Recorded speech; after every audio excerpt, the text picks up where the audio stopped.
শুরুতে জানিয়ে দেব, হিজবুল্লাহর বিরুদ্ধে যুদ্ধে যেও না, ইসরায়েলকে সতর্ক করছে যুক্তরাষ্ট্র, আতঙ্কে নেতানিয়াহু। জানিয়ে দেব, উজবেকিস্তানের ক্ষুদ্র পারমাণবিক বিদ্যুৎ কেন্দ্র নির্মাণ করবে রাশিয়া। এছাড়া রয়েছে, পুতিন ইউক্রেনে থেমে থাকবে না, হুঁশিয়ারি বাইডেনের।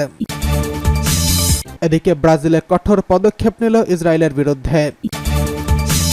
সর্বশেষ জানিয়ে দেব, রোববার 3 দিনের সফরে মধ্যপ্রাচ্যে যাচ্ছেন অ্যান্টনি ব্লিংকেন।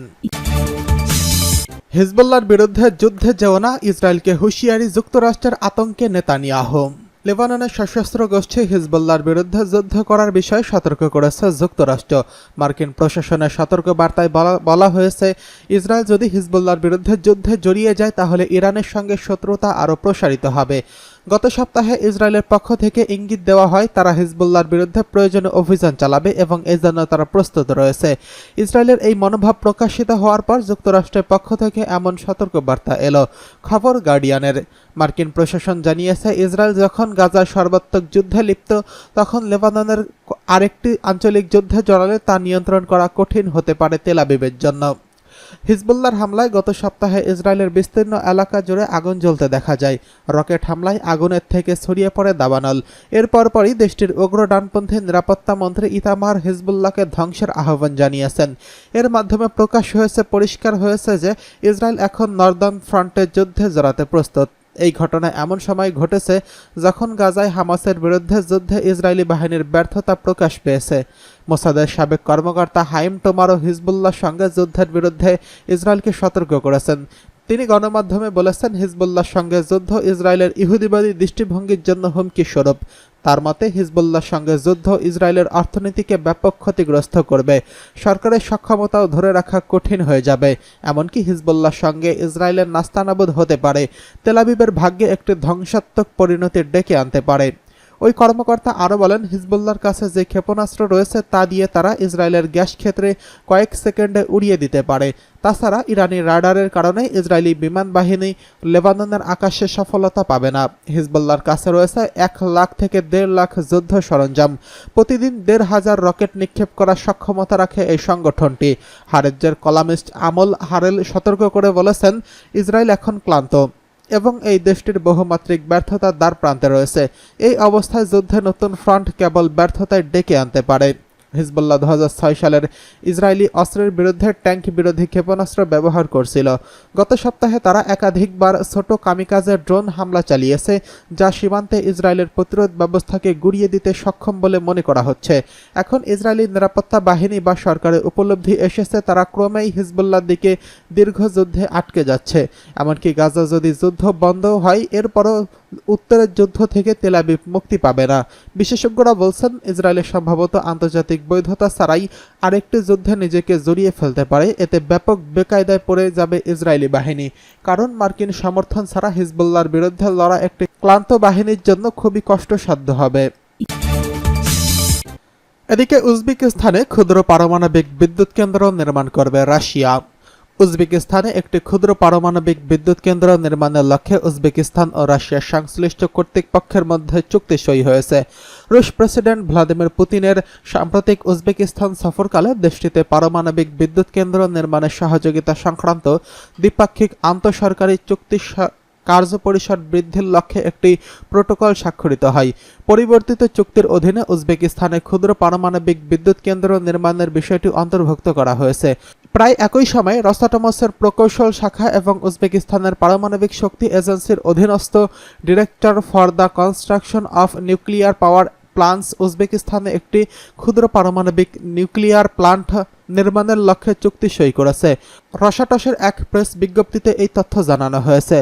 উজবেকিস্তানের জিজাক অঞ্চলের রুশ নকশায় নির্মিতব্য এই ক্ষুদ্র পারমাণবিক বিদ্যুৎ কেন্দ্র 6টি ইউনিট থাকবে, যার প্রতিটি বিদ্যুৎ কেন্দ্রের উৎপাদন ক্ষমতা 55 মেগাওয়াট, অর্থাৎ মোট ক্ষমতা 330 মেগাওয়াট থাকবে। রসাটম প্রকল্পটি জেনারেল কন্ট্রাক্টর হিসেবে দায়িত্ব পালন করলেও স্থানীয় প্রতিষ্ঠানগুলো এর নির্মাণ প্রক্রিয়ায় অংশগ্রহণ করার সুযোগ পাবে। রসাটমসের মহাপরিচালক আলেক্সি লিখাচেভ চুক্তি স্বাক্ষর অনুষ্ঠানে বলেন, ক্ষুদ্র পারমাণবিক বিদ্যুৎ কেন্দ্র নির্মাণে এটি তাদের প্রথম এক্সপোর্ট কন্ট্রাক্ট, যার মাধ্যমে পারমাণবিক শক্তির ক্ষেত্রে রসাটমের অসংবাদিত নেতৃত্ব নিশ্চিত হয়েছে। এটি কোনো প্রাথমিক চুক্তি নয়। চলতি গ্রীষ্মেই আমরা এর নির্মাণ কাজ শুরু করতে যাচ্ছি। এদিকে পুতিন ইউক্রেনে থেমে থাকবে না, হুঁশিয়ারি বাইডেনের। 2022 সালের ফেব্রুয়ারি মাসে ইউক্রেনে সর্বাত্মক আগ্রাসন শুরু করে রাশিয়া। এরপর 2 বছরেরও বেশি সময় ধরে এই সংঘাত চলছে। হাজারো মানুষ প্রাণহানি হলেও সংঘাত বন্ধের কোনো আভাস নেই। এমন অবস্থায় মার্কিন প্রেসিডেন্ট জো বাইডেন হুঁশিয়ারি উচ্চারণ করে বলেছেন, পুতিন কেবলমাত্র ইউক্রেনকে থেমে থাকবেন না। অন্যদিকে রুশ আগ্রাসনের বিরুদ্ধে চলমান লড়াইয়ে ইউক্রেনকে সমর্থন দেওয়া অব্যাহত থাকার পুনর্ব্যক্ত করেছে যুক্তরাষ্ট্র ও ফ্রান্স। রোববার 9 জুন এক প্রতিবেদনে এই তথ্য জানিয়েছে সংবাদ মাধ্যম আল জাজিরা। প্রতিবেদনে বলা হয়েছে, ফ্রান্সের রাজধানীতে অনুষ্ঠিত এক বৈঠকে রাশিয়ার বিরুদ্ধে যুদ্ধে ইউক্রেনের প্রতি সমর্থন পুনর্ব্যক্ত করেছেন যুক্তরাষ্ট্র ও ফ্রান্স। শনিবার প্যারিসের প্রেসিডেন্সিয়াল এলিসি প্যালেসে এক যৌথ সংবাদ সম্মেলনে বক্তব্য রাখেন মার্কিন প্রেসিডেন্ট জো বাইডেন এবং ফরাসি প্রেসিডেন্ট ইমানুয়েল ম্যাক্রো। সেখানে বাইডেন সতর্ক করে বলেন, ভ্লাদিমির পুতিন ইউক্রেনে থেমে থাকবেন না। অপরদিকে ইউরোপের প্রতি প্রেসিডেন্ট জো বাইডেনের বিশ্বস্ততাকে স্বাগত জানিয়েছেন ফরাসি প্রেসিডেন্ট ইমানুয়েল ম্যাক্রন।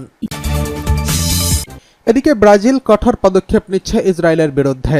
গাজা উপত্যকায় ইসরায়েলি গণহত্যার কঠোর সমালোচনা করে আসছে ব্রাজিল। এই নিয়ে বেশ কয়েক মাস ধরে ইসরায়েল ও ব্রাজিলের মধ্যে উত্তেজনা বিরাজ করছে। এমন অবস্থায় উত্তেজনার মধ্যে ইসরায়েল থেকে রাষ্ট্রদূত প্রত্যাহার করেছেন ব্রাজিলের প্রেসিডেন্ট লুলা দা সিলভা। বার্তা সংস্থা এপি এই তথ্য নিশ্চিত করেছেন। এ বিষয়ে সরকারি একটি গেজেট জারি করেছে ব্রাজিল সরকার। তবে ইসরায়েলের পক্ষ থেকে তাৎক্ষণিক কোনো প্রতিক্রিয়া পাওয়া যায়নি। গাজায় ইসরায়েলি গণহত্যার বড় সমালোচক লুলা দা সিলভা। এই বছরের শুরুতে ইসরায়েলি হামাসকে হলোকস্টের সঙ্গে তুলনা করেন তিনি। তার এমন মন্তব্যের পর ব্রাজিলের রাষ্ট্রদূতকে জনসাধারণের সামনে তিরস্কার করতে জেরুজালেমের জাতীয় হলোকস্ট জাদুঘরে তলব করেছিলেন ইসরায়েলি পররাষ্ট্রমন্ত্রী ইসরায়েল কাতজ। এছাড়া ইসরায়েলের লুলাকে অবাঞ্ছিত ঘোষণা করা হয়েছিল।